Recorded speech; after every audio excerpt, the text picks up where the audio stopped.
Hey guys, welcome back to Wrestle News 365. I hope everyone is doing well. Happy Double or Nothing Day. It's AEW Double or Nothing tonight, live on pay-per-view. The second annual Double or Nothing pay-per-view that AEW has presented. Of course, this is a little bit different than the Double or Nothing that we got last year. We're going to be in an empty arena. It's going to be at Daly's Place / TIAA Bank Field in Jacksonville, Florida, owned, of course, by the Khan family. But we're going to have the usual setup that we've seen on Dynamite for the last few weeks. We're going to have fans...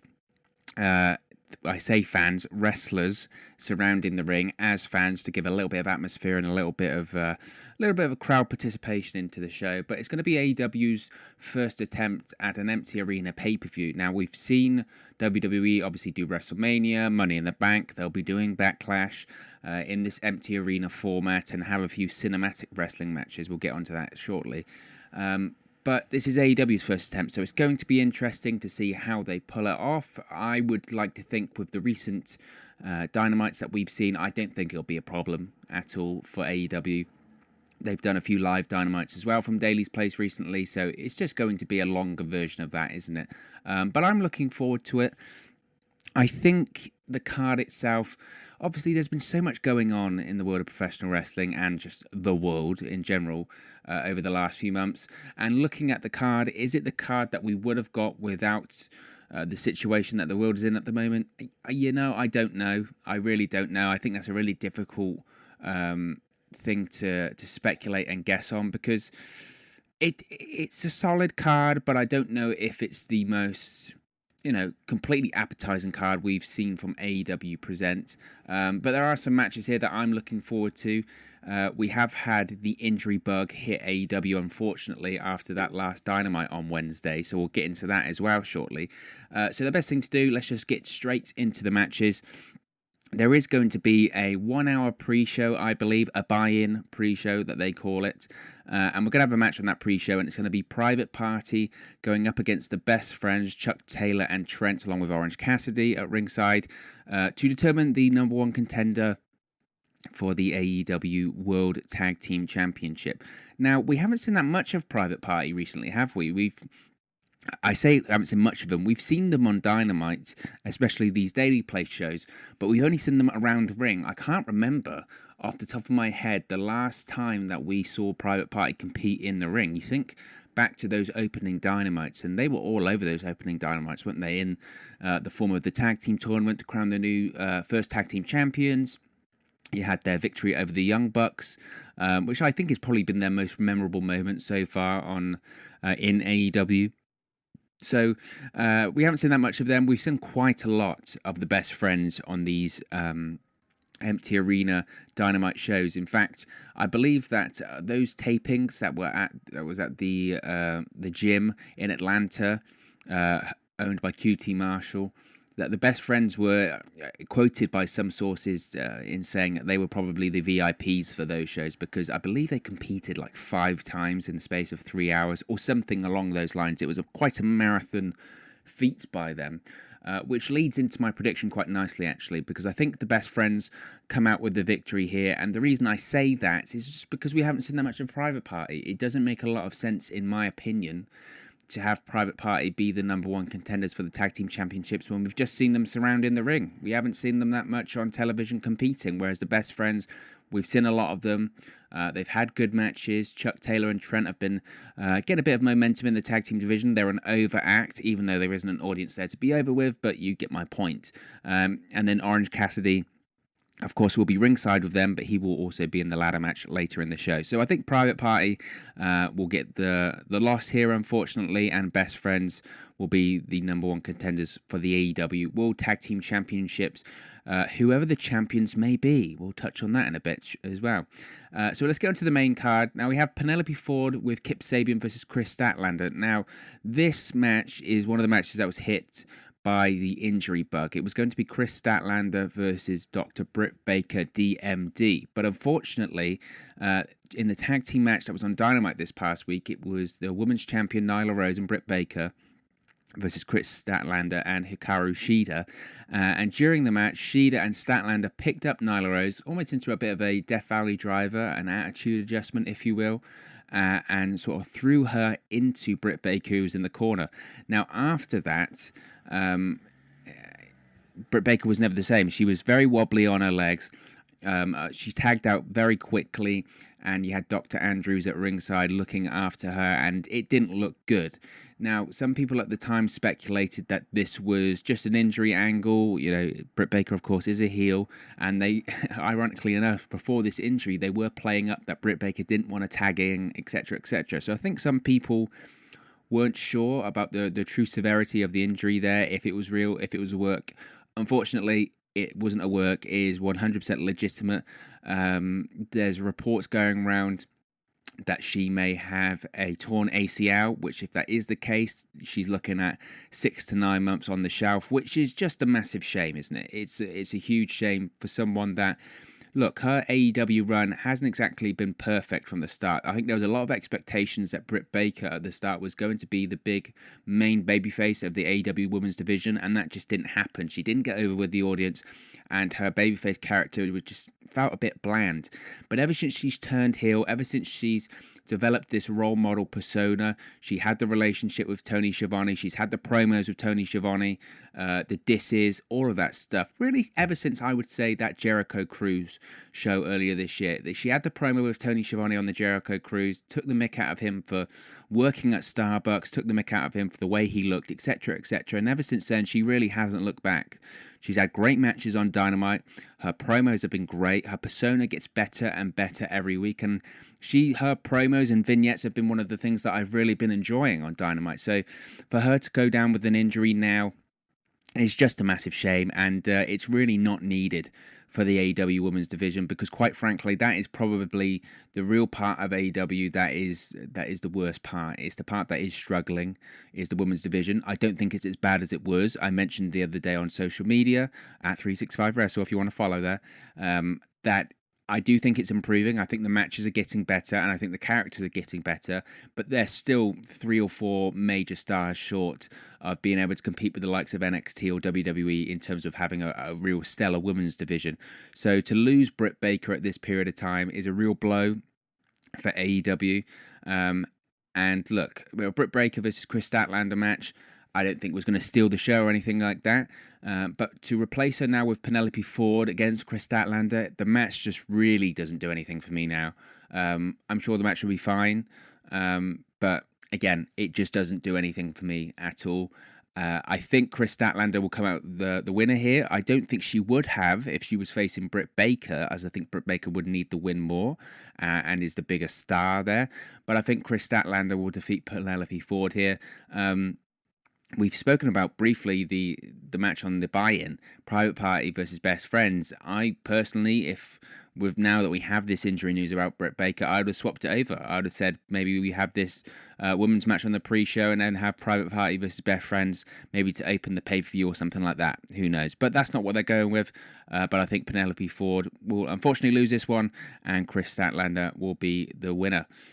So the next match, we have Dustin Rhodes versus Shawn Spears with Tully Blanchard. I'm assuming Tully Blanchard is going to be there. He was there for the original Empty Arena shows at Daily's Place way back when this all started. But then ever since we've got into a more of an understanding of the situation, more knowing the people that are at risk, we haven't seen Tully Blanchard on the show. But we've seen recently, of course, Jake Roberts appearing on the shows and Arn Anderson appearing on the shows. So it would look like AEW is comfortable bringing out the higher risk people to the show as long as they're tested and they use the precautions properly. So I would assume Tully Blanchard is going to be there. Look, if he's not, I don't think it makes a massive deal. We've seen quite a lot of Shawn Spears on his own recently anyway, but it's always nice to see Tully on the show. So the background to this one, it feels a bit forced and a bit random with Shawn Spears, because for the longest time there was the thing that he was looking for a tag team partner, doing the big search. They had the email address. Apparently the email inbox was crashing for so many emails, and they were showing wrestlers on social media and fans sending in their videos, a bit like that old Tough Enough style, sending in the tapes of trying to promote themselves to be Shawn Spears' partner. It would appear with everything that's going on that storyline has been dropped. And recently, Shawn Spears on Dynamite has basically just been criticizing Cody Rhodes, going back to that old Cody Rhodes feud that they had heading into All Out last year, saying that he let his brother down in Dustin Rhodes' TNT Championship tournament semi-final match against Lance Archer, that Cody let him down. He let him get bloodied by Lance Archer.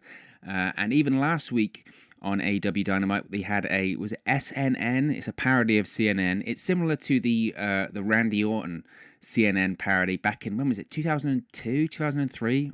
Randy Orton was out with a shoulder injury, a bicep injury, and he randomly started doing RNN segments about sending in your well wishes to Randy Orton, getwellrandy at yahoo.com or something ridiculous like that. But that's what Shawn Spears is doing. So apparently Shawn Spears has taken over from Randy Orton in that situation. But he called out Dustin Rhodes on Dynamite. He said that Dustin Rhodes is retired, and a way to get on the show was to challenge Dustin Rhodes. So here we are challenging Dustin Rhodes. And suddenly it took the announcers, especially took Jim Ross by surprise, but there's a match. It just appeared on the screen. It's been confirmed. So Dustin Rhodes and Shawn Spears is the match that we've got. In terms of who I think will win this one, I think it's a tough one, actually. I've seen a lot of people say, oh, Shawn Spears needs to win here, and he does. I don't think he's got any major singles victories, really, in AEW in general. So I would say that Shawn Spears would need to win more. Certainly, he's the person they need to build up more here. But I just have this nagging thing in my head that I think Dustin Rhodes will win this one. And the reason I say that is because I think the storyline and the way they've set up this angle, surely it's for Dustin Rhodes to win. Shawn Spears has said that Dustin Rhodes is beaten down, he's an old man, popping pills like he did in his, referencing his addiction back in the day. I think this is almost, they're trying to do a bit of a mini redemption story here. I think a bit of a comeback for Dustin Rhodes. So I think Dustin Rhodes is going to win this one. Personally, I would have Shawn Spears win. Like I said, I think I agree with a lot of people when they say Shawn Spears probably needs to win here more. But I think the angles here is set up for Dustin Rhodes to win. So that's what I'm going with. I'm going with Dustin Rhodes to come out on top here. So next match, we have MJF with Wardlow going up against Jungle Boy. Now, this to me seems one of the matches that certainly feels affected by the whole situation at the moment. I would be stunned if you have MJF coming off of his biggest victory of his AEW career, possibly his whole career in general, in defeating Cody Rhodes at Revolution in February, to have a match with Jungle Boy. Now, that's no diss to Jungle Boy whatsoever, because I do think Jungle Boy is a huge potential star. I've referenced before that I think MJF versus Jungle Boy is an AEW World Championship pay-per-view main event in about 5 years' time. So it's certainly fascinating to see two of the youngest and brightest stars in AEW going up against each other one-on-one on a pay-per-view, on a big pay-per-view like Double or Nothing. However, there just seems to me that MJF should be doing something more substantial. You would think after defeating Cody Rhodes at Revolution, he would be in and around the AEW World Championship picture. If this was in front of a sold-out MGM Grand, which it originally was going to be, of course, I would have liked to have thought that you'd have maybe had a John Moxley versus MJF match for the World Championship. That makes the most sense to me. You have Cody Rhodes lose at Revolution, and now he's arguably in a bigger match against Lance Archer on the show, and in a company where wins and losses matter, surely MJF should have the more momentum. But with the situation as it was, MJF was off the programming for quite a while with self-isolating at home. He cut a few promos from home. He had the hangnail injury or whatever they want to call it. So he lost a bit of momentum there. Now, he returned a few weeks ago. He had a match this past week on Dynamite against Marco Stunt of the Jurassic Express, of course, which Jungle Boy is a part of.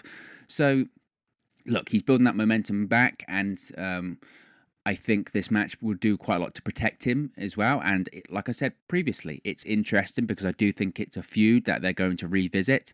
And Jungle Boy's made a good point on social media, actually, that if you rewind all the way back to the first Double or Nothing, AEW's first pay-per-view, this time last year, you had a segment where Bret Hart was unveiling the AEW World Championship.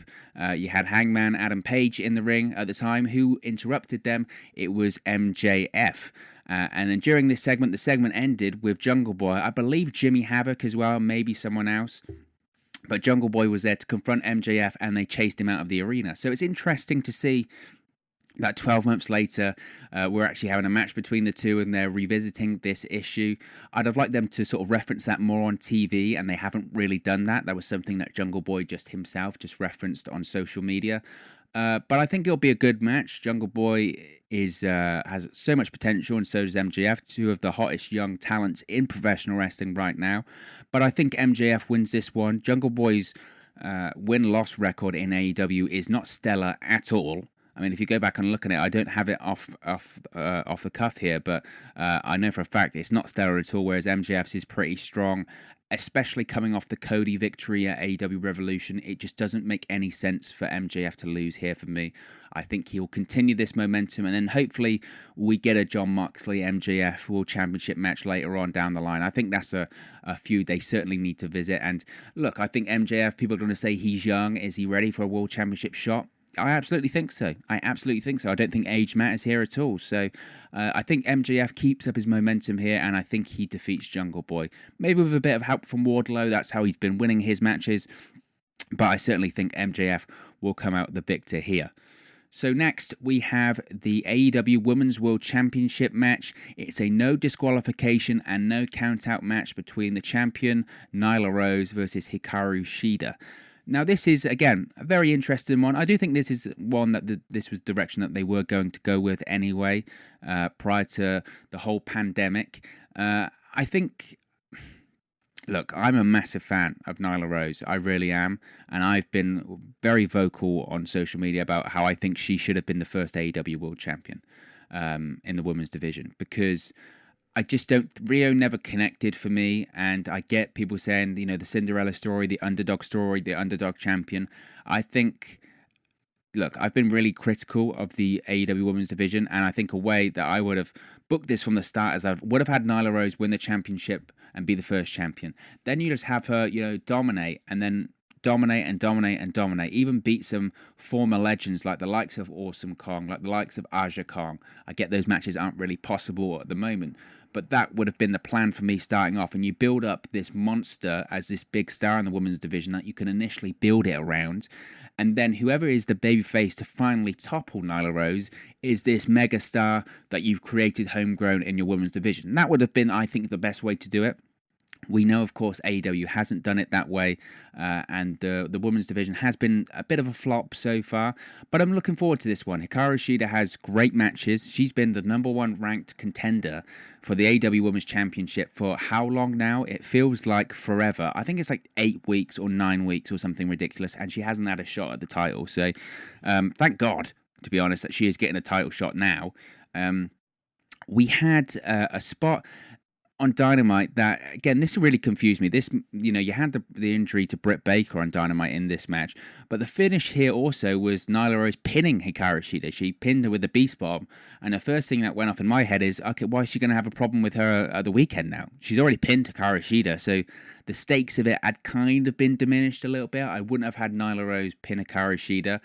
They got the angle that they wanted to get over post-match. They had Hikaru Tschida hit a superplex on Nyla Rose through a table, which of course sets up this no disqualification, no countout match tonight. But during that spot, it looked like Hikaru Tschida maybe hit her head when she was superplexing through Nyla Rose through the table. We haven't had any update about that, so I'm assuming that she's fine. We'll have to wait and see. Like, if we see something very quick tonight, then we know maybe there was an issue to Hikaru Tschida there. But I think Nyla Rose will win this one. I don't see why they would take the title off of her. She only just won it at Revolution, and she really hasn't had that many credible challengers in the division so far, so I think they'll give her a bit longer with the title. I think she'll beat Tschida with a table spot. We know Nyla Rose is quite famous now in AEW for doing those table spots, so I think that's what she'll do to Hikaru Tschida here to get the win. But like I said, long may the reign of Nyla Rose continue. I think she's the best female attraction they've got in that division so far. Not the best wrestler, not the best worker, but the best attraction and the best all-round character. I like her promos, I like her in-ring work, and I like the presentation of Nyla Rose. It's something different, and it's something that the matches can go as long as they want, or they can go as short as they want, and they're equally effective. And I don't think anyone else in that female division can do that at the moment. So I think it would be a mistake to take the title off of Nyla right now.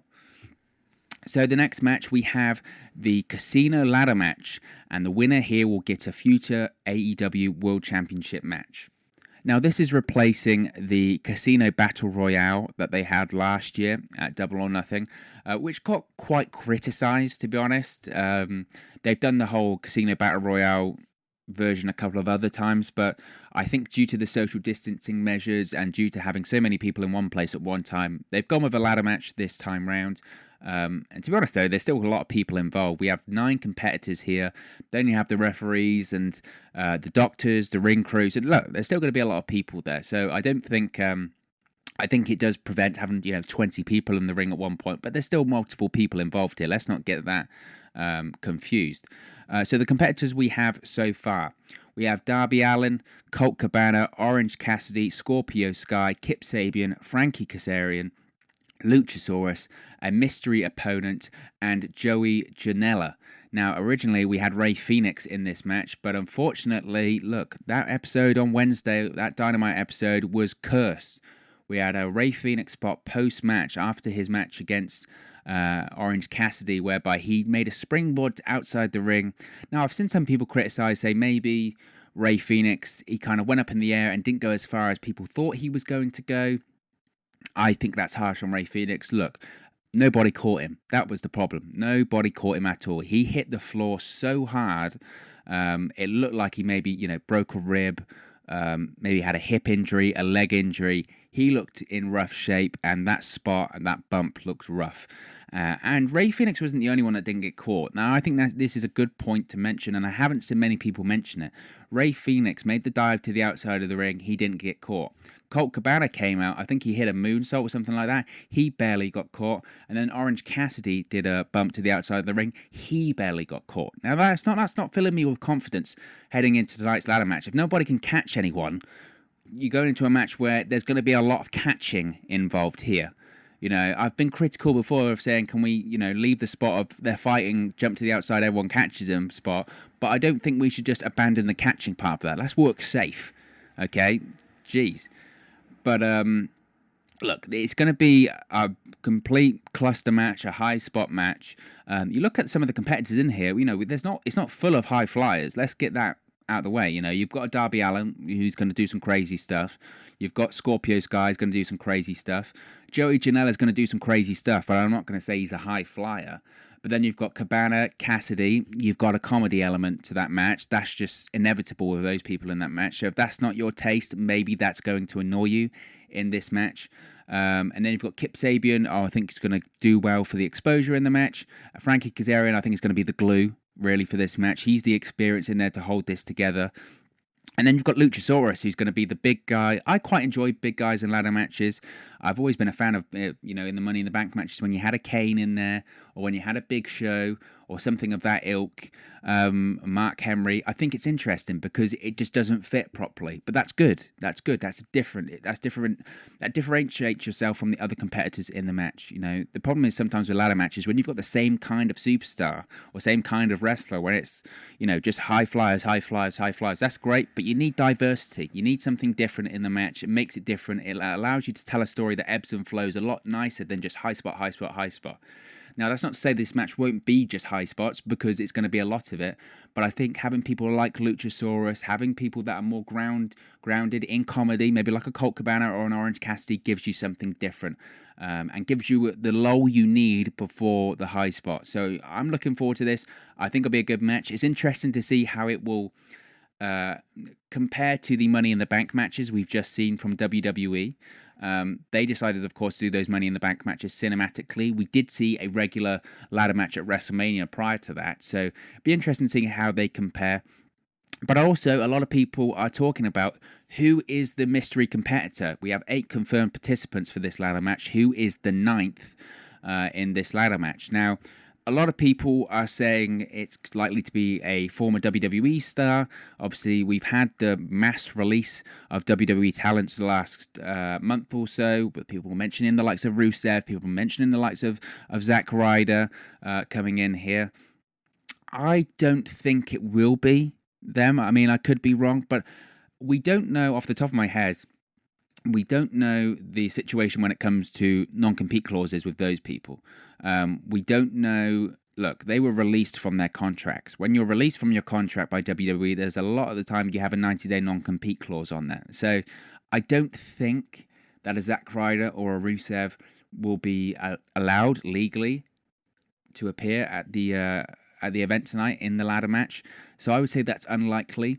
A name that I have heard thrown around, which to me makes a lot of sense, is Brian Cage, the former Impact World Champion. There was a massive amount of rumours and speculation that Brian Cage had signed a deal with AEW earlier this year. I believe that was around January or February time. It was during Impact's, was it? I can't remember what it was called. They had the pay-per-view back in January. I'm sure someone will let me know in the comment section below. And he had the match at the pay-per-view, and he tore his bicep. But after that, it was reported that he'd signed with AEW. But of course, due to the torn bicep, he was out for a couple of months, 3 or 4 months. So that period of time has passed. He is a free agent.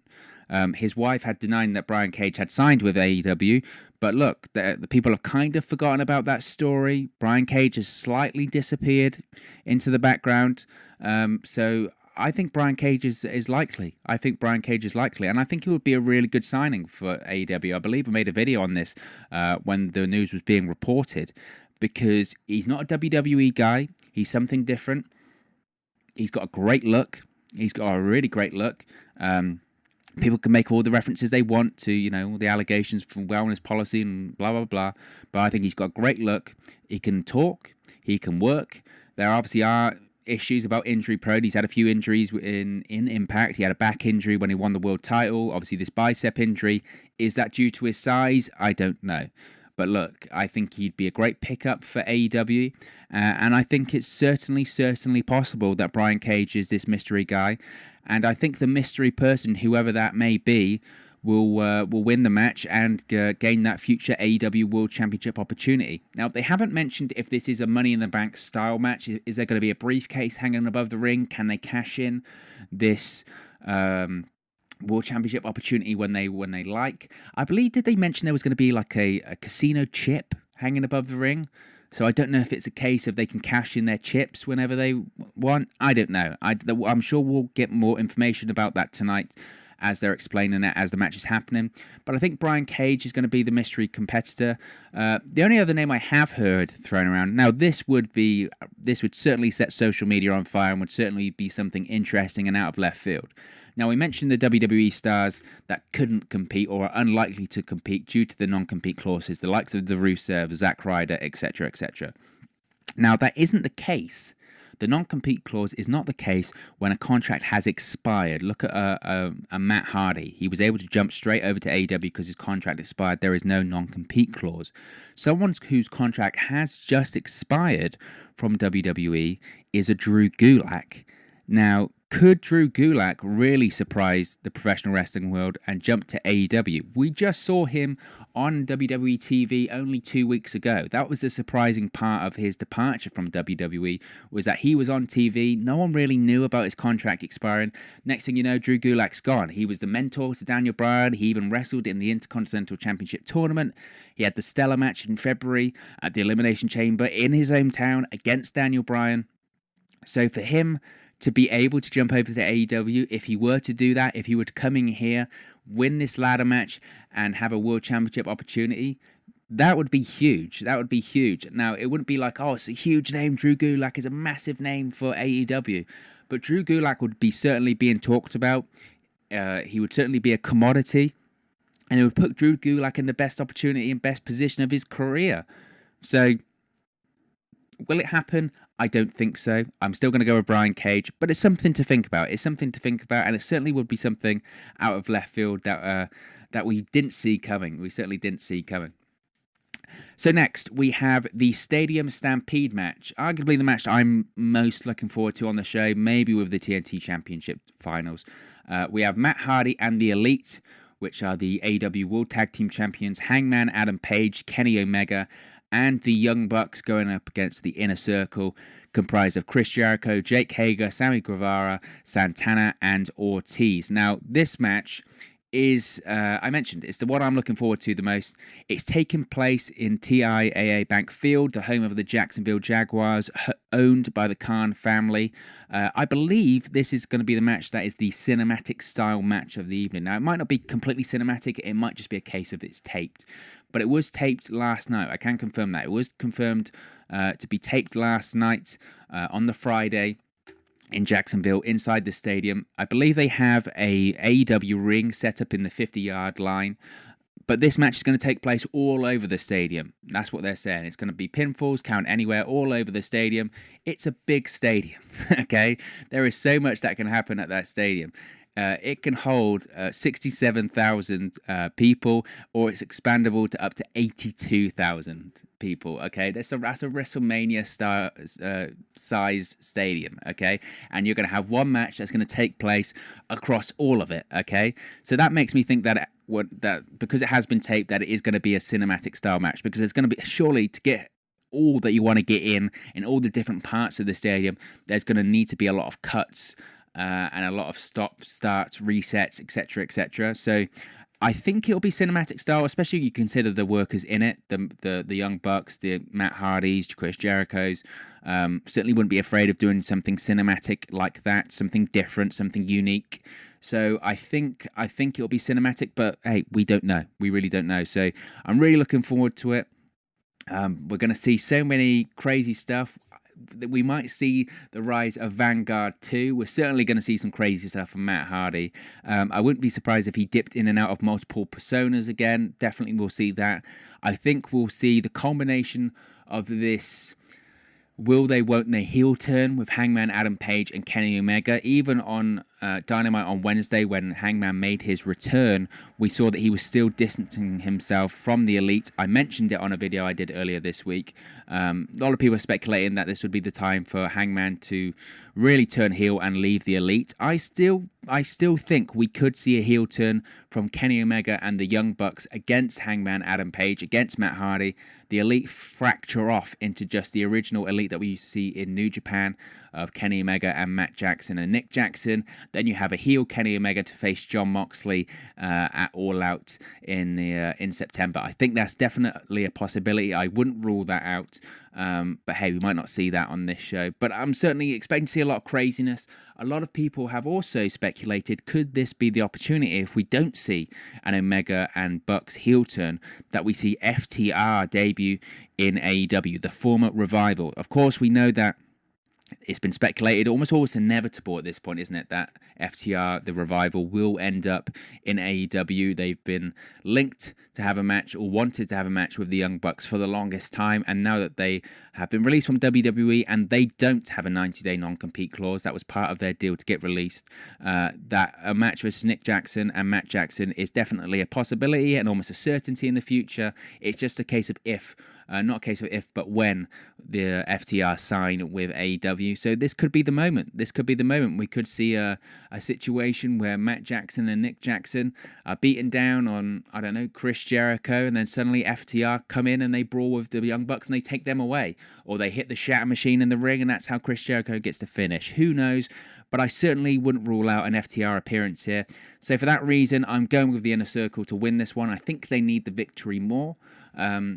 Look, the Elite are almost bulletproof at this point, I think, when it comes to taking losses on TV. That's not to say that they shouldn't win matches, but I think they're pretty safe. And I think the big storyline could be an Omega Page issue, or it could be the FTR debut. So something big's going to happen here, but really interesting this one. But I think the Inner Circle comes out the victors here. So the penultimate match we have on this show is the tournament final for the inaugural AEW TNT Championship.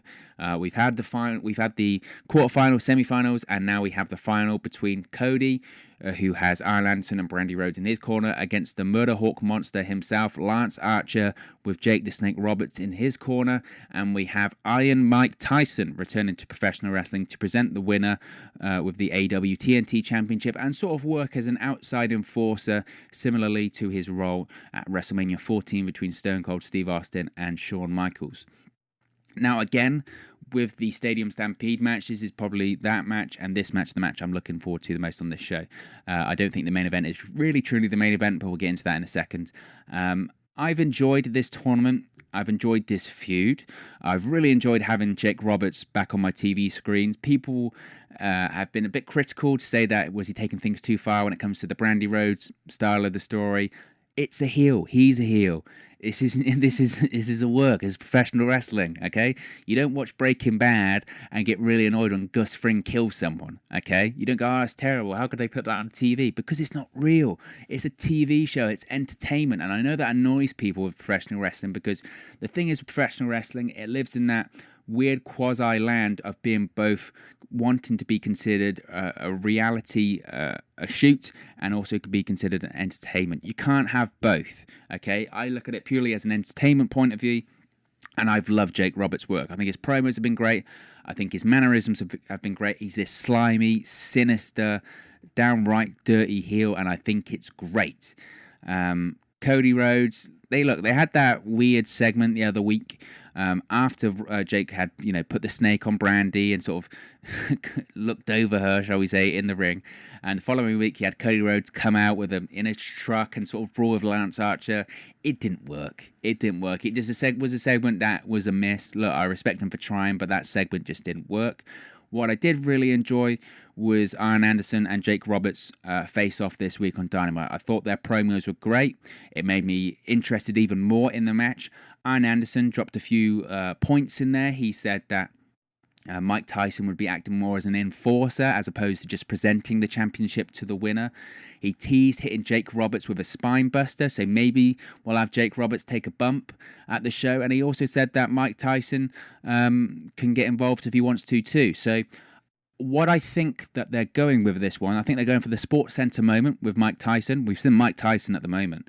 I don't know if you've seen those videos on Twitter, but he is in phenomenal shape. He is in absolutely ridiculous shape for his age. There's rumors of him making a return to boxing or having a charity match or something like that. He has not lost any speed. He is still an absolute monster. So I don't think we're gonna see some pretty in shape Mike Tyson at this show. So I think what they're going with here, I think we're gonna have Cody Rhodes as the inaugural AEW TNT champion. And the way we're going to get there, we're going to have Arn Anderson maybe hit a spine buster on Jake Roberts. And then we're going to have maybe Mike Tyson hit a brutal knockout right hand to the Murder Hawk Monster. And we're going to have Cody Rhodes win it. Now, that's not to say that I would prefer it to go the other way. I would prefer Lance Archer to win this one. I think if Cody loses, yes, he loses another match. Maybe we're going to say, oh, Cody, all he does is lose. But I think that could be part of a bigger story. They could turn that into something. If you have Lance Archer lose here, the brand feels a bit violated, doesn't it? Can you really build him up from that? I know people will say it's just one loss. You can recover from that. But when you're a monster and your whole point is that you're this unbeatable monster, you can roll through everyone, etc. When you do lose that big match, that hurts you a lot. And I would be curious to see how he recovers from that because I think it puts him in a really difficult spot. So I think for the betterment of the character, I would have Lance Archer win. But unfortunately, I think with the bells and whistles of having Mike Tyson there, I can't see Mike Tyson presenting the AEW TNT Championship to a big nasty heel with his hand being raised by Jake Roberts. That just doesn't make any sense to me at all, and I don't think it would make any sense. So I think we're going to have the hallmark happy moment of having Cody Rhodes get a bit of redemption in AEW, winning the TNT Championship and having his arm raised by Cody Rhodes, and they'll try and vanquish the evil Lance Archer and Jake Roberts. But I don't think the issue will be said and done here tonight. So we go on to the main event. Jon Moxley, the AEW World Champion, defending against Mr. Brody Lee of the Dark Order. Of course, at the moment, Brody Lee is in possession of Jon Moxley's AEW World Championship. Now, I've mentioned that this is the main event, but it doesn't feel like the main event, and it just because this has to be a match that was not going to take place if we weren't in the situation that we are at the moment with the world in the current state that it is. It just feels too soon. It feels too soon. It feels forced.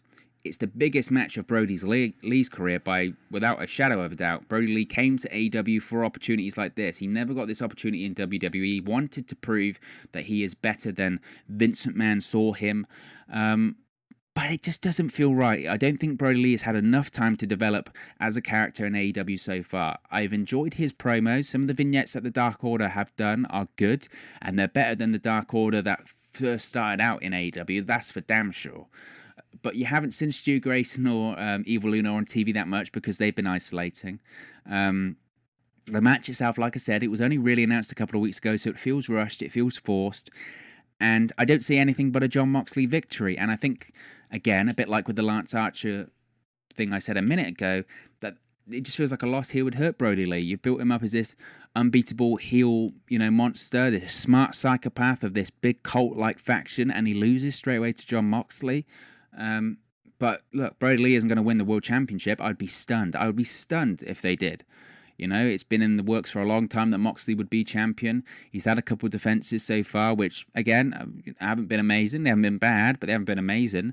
And just all of this just feels quite underwhelming, quite rushed and not built properly. And it just doesn't feel very AEW, I don't know if you get what I mean there, but like I said, it just doesn't feel right for the moment. I would have preferred Brody Lee to get a bit more time under his belt in AEW and build that character up more as a credible threat to Jon Moxley, and I just don't think we've got that here. Something just doesn't feel right with this feud. And look, a lot of people are going to be criticising, rightfully so, to be honest, that it's yet another former WWE guy versus former WWE guy for the AEW World Championship in the main event.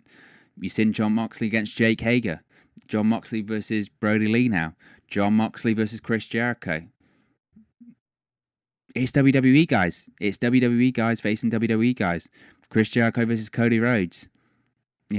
It's... I don't want to be that person that jumps on that bandwagon, but the facts are there. The facts are there. And I know nowadays it's difficult to not have a WWE guy on the roster because there's been no competition for the longest time. It's harder to have homegrown talent. But when you had, like I mentioned earlier, when you had an opportunity to do a Jon Moxley versus MJF feud, who is a homegrown talent, I would say, even though, MLW, but he is a homegrown talent. You could have done something there. And it's frustrating. Darby Allin, you could have had him in there. Would it be too soon for him? Maybe.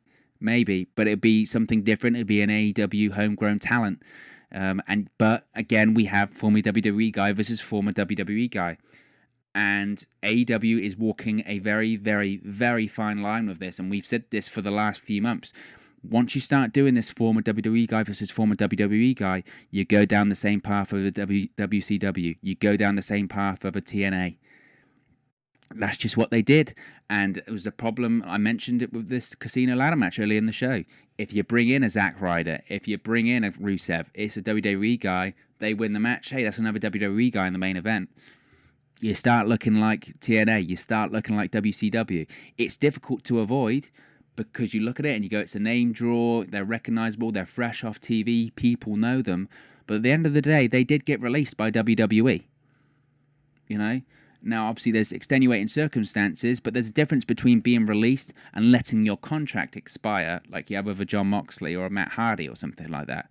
So AEW needs to walk a very fine line here, and they're walking a fine line, but sooner or later, they need to do something with their homegrown talent. In terms of who I think is going to win this match, I think it's pretty safe to say Jon Moxley could win. Maybe Brody Lee might pick up a shocking victory and we have a quick title switch, maybe on a Dynamite or a special edition of Dynamite sometime down the line. I just don't see it. But I do think a loss here really does hurt Brody Lee. But I just don't see anything else but Jon Moxley winning this one. It doesn't make sense for Jon Moxley to lose the bout so quickly after winning it at Revolution in February. This is the first pay-per-view since Revolution, so why should Jon Moxley lose here? It doesn't make any sense to me. But that's all the predictions for tonight's show. What do you think will happen? Let me know what you think about my prediction in the comment section below. Let me know your predictions in the comment section below. Be sure to follow us on all of our social media platforms. We'll be doing full coverage of AEW Double or Nothing as it goes on the air live tonight. Make sure you subscribe to us on this channel as well. You can do that by clicking the bottom right hand corner of the screen right now, or if you wait a few seconds, there'll be another button there and another video for you to watch, or you can go to our channel, look at all of our videos and subscribe to us there. Thank you very much for watching, listening, streaming, or however you come across this video today, and I'll speak for you again very, very soon. Hey guys, thank you for watching, listening, streaming, or however you come across this video today. Be sure to click on the video on the right there to watch our next video, or click the bottom there to subscribe, or the bottom right hand corner. Thank you very much, and I'll speak to you again very soon.